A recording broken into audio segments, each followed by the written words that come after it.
বউটির কথাই ঠিক, সদর দরজা ভেজানো ছিল, ঠেলতেই খুলে গেল। প্রথমেই একটা ঘর, প্রায় অন্ধকার, তার পরের ঘরে আলো জ্বলছে। ডাক্তার এগিয়ে গেল। একটা খাটে বছর দেড়েকের একটি মেয়ে নিচ্ছুমের মতো শুয়ে আছে। ফর্সা গায়ে রং, কোঁকড়ানো চুল, ভারী মিষ্টি মুখ, কিন্তু জ্বরে বেহুশ, মুখ আগুনের মতো লাল। মেয়েটির মাথার সামনে একজন বৃদ্ধ ভদ্রলোক আর একজন বৃদ্ধা মহিলা বসে আছেন, বোধহয় ওর দাদু দিদিমা। বৃদ্ধা মেয়েটির কপালে জলপট্টি দিচ্ছেন, আর ভদ্রলোক পাখার হাওয়া করছেন। দুজনের মুখে ফুটে উঠেছে অসীম উৎকণ্ঠা। ডাক্তারের জুতোর শব্দে দুজনেই মুখ তুলে তাকালেন। ডাক্তারবাবু এসে গেছেন। বৃদ্ধ ভদ্রলোক উঠে দাঁড়াতে দাঁড়াতে বললেন। তার মুখে ফুটে উঠল একটা নিশ্চিন্ততার ছাপ।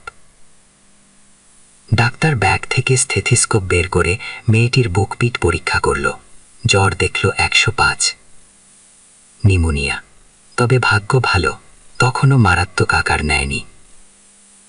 মেয়েটিকে সে তক্ষুনি একটা ইঞ্জেকশন দিল। একটা প্রেসক্রিপশন লিখে বুড়ো ভদ্রলোকের হাতে সেটা দিয়ে বলল, সকালে এই ইঞ্জেকশন আর ট্যাবলেটগুলো আনিয়ে রাখবেন। আমি আজ রাতের মতো ওষুধ দিয়ে যাচ্ছি, 2 ঘন্টা অন্তর খাওয়াবেন। আমি সকালে আবার আসব। ও ভালো হয়ে যাবে তো? বুড়ো ভদ্রলোক ব্যাকুল কণ্ঠে বলে উঠলেন। হ্যাঁ, ডাক্তার হাসি মুখে জবাব দিল।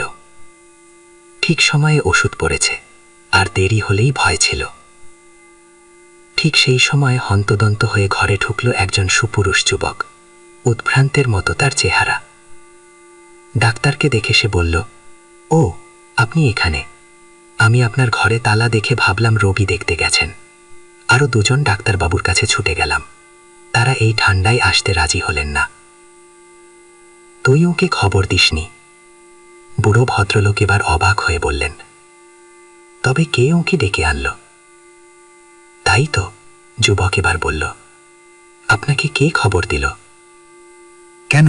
মেয়েটির মা, ডাক্তার জবাব দিল।